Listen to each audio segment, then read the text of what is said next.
Olá! Hoje eu queria falar sobre a revista Mad. Vou dar uma palhinha também sobre a Chiclete com Banana, mas eu vou me focar mais na revista Mad e nessa número 1, porque tem duas coisas bem interessantes aqui. Essa seção, que a ideia foi do Aragonés, ou seja, tá na Mad gringa. Só que aqui, não sei se vocês conseguem ver, temos o Cebolinha, temos aqui os personagens do Enfio. Então isso aqui é bem legal porque foi colocado esses personagens aqui, eles tiraram os outros da edição original, eu vou mostrar qual é a da edição original. Então isso aqui eu achei bem legal. E também eu vou falar só um pouquinho da crítica política que tem na Mad. Que o pessoal fala, a Mad é tipo uma besteirada, só que você via como era pontual a crítica deles, né? Mas deixa eu me apresentar. Eu sou o Márcio Batista, do grupo Teatro Law Cultura, e toda semana eu faço para algum quadrinho. Quando da semana vai ser a revista Mad.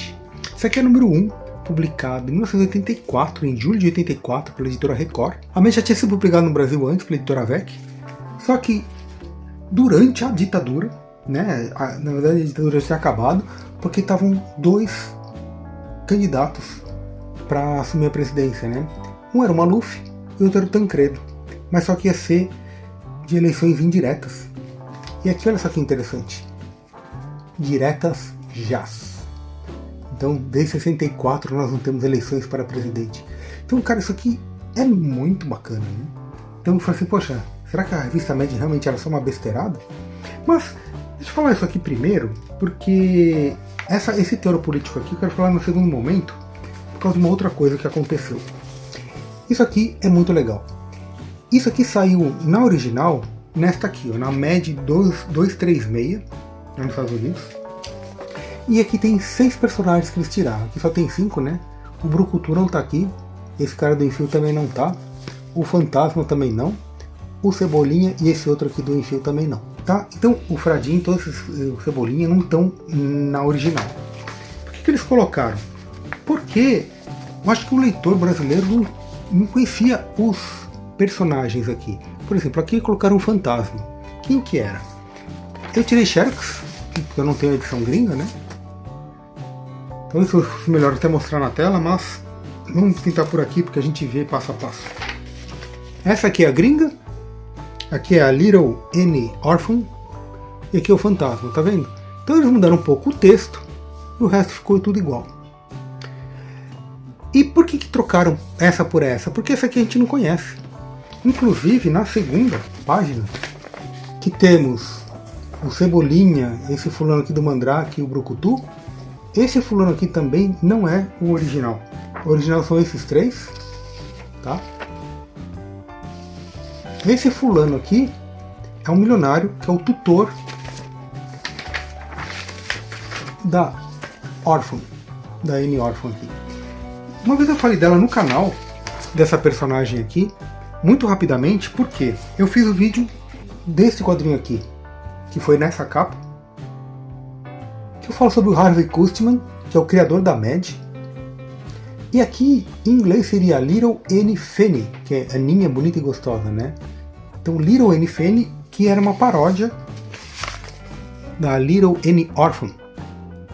Tá? Então, quando eu falo dessa garota aqui, é quando eu falo dessa revista aqui, que é bem interessante essa revista. Aqui tem o Jack Davis desenhando, tem o Frank Frazetta, tudo isso aqui é demais.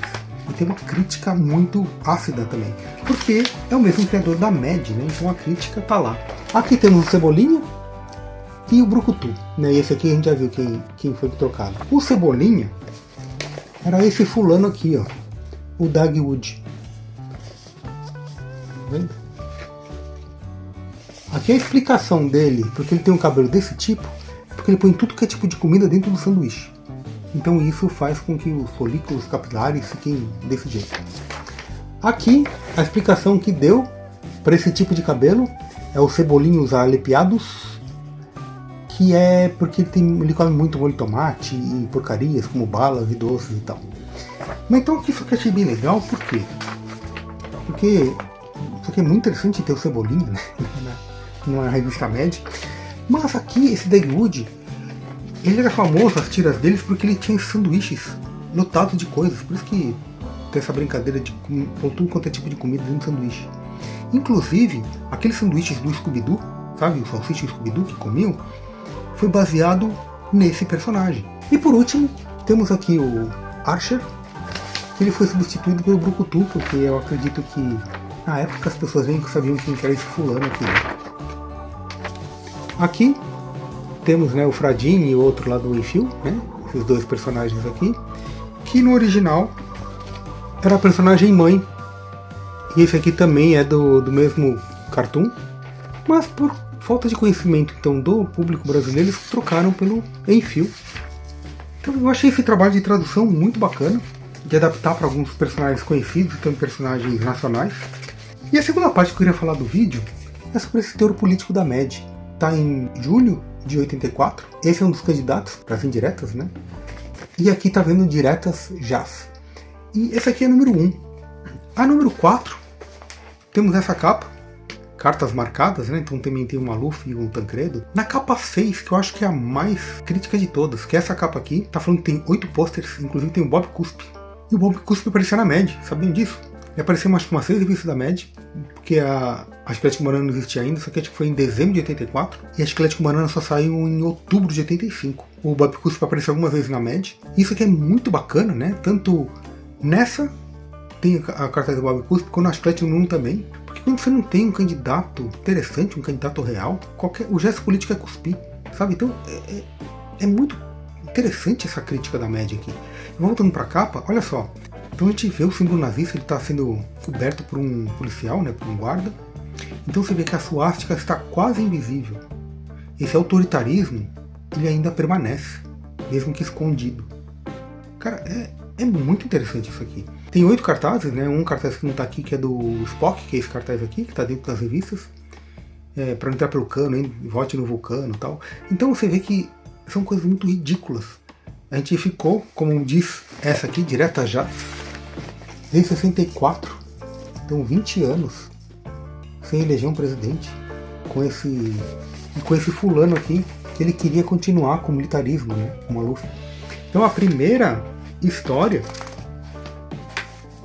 desenhada pelo Carlos Chagas, que é o mesmo que desenhou a capa, né? Tá falando aqui do Maluf. Aqui é interessante, né? Porque o Blitz, a banda Blitz estava em alta. E aqui temos a Fernanda Abreu e a Márcia Bulcão, né? São as vocalistas do Blitz, entrevistando o Maluf. E eu também queria falar sobre isso aqui pelo seguinte, né?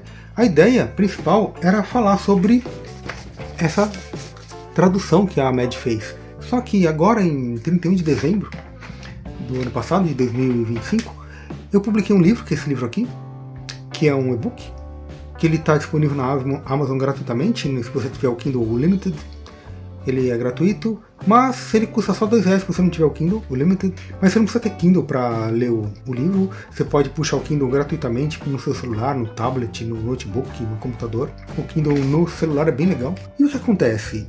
No começo da história, são 2 personagens, e eles vivem em 1985, são 2 garotos, né, e eles não querem falar de política, eles querem viver o momento e tal, mas eles começam a falar sobre rock, né, eles falam do Rock in Rio que aconteceu, e o Rock in Rio foi realmente estupendo, né, porque depois de 20 anos de ditadura, que a gente não tinha liberdade nenhuma, a liberdade pelo menos ficar no palco, né, e o Rock in Rio de 85 foi tão estupendo que foi o maior show de rock até hoje. O Iron Maiden, por exemplo, no Rock in Rio teve 350 mil pessoas. Até hoje não superou essa marca. O Queen, o maior show dele foi no Rock in Rio 85, que foi 300 mil pessoas, acho. Então, ao total, foram 1,5 milhão de pessoas. Então, nenhum show aqui no Brasil, até hoje, teve essa quantidade de pessoas. Então, o Rock in Rio foi estupendo, assim. A gente trouxe, além dos cantores nacionais, teve CDC, Queen, Whitesnake, Scorpions, Iron Maiden. Então, cara, foi estupendo isso. E aí eu falo sobre isso nesse livro, né? Os garotos conversando sobre isso e tal. Então, e o narrador fala o seguinte, que a liberdade nos palcos pelo menos estava lá, porque a nossa democracia estava muito engatinhando. E também existiam críticas, revistas novas saindo, tipo a Chiclete com Banana e a MED. Então eu cito isso aqui no livro, né?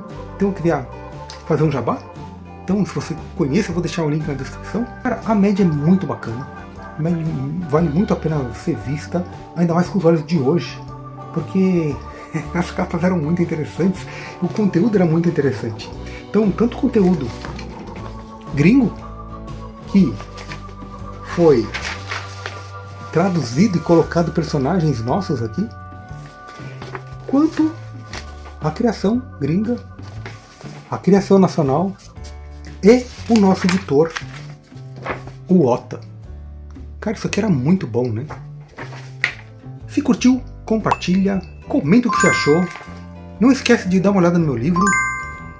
E vou deixar também aqui na descrição tanto o link do livro, também eu vou deixar um link do Spotify, porque quando eu falei do Rock in Rio, dos garotos conversando no meu livro lá tal, eu fiz uma playlist de todas as músicas que eles escutam. E não é só rock, também tem Nara Leão, Clara Nunes, Zé Ramalho, porque tem uma segunda parte do livro que eu fico falando porque eles conhecem outras pessoas, né? Então, mas que isso? Conhece lá. Grande abraço, gente. Até mais.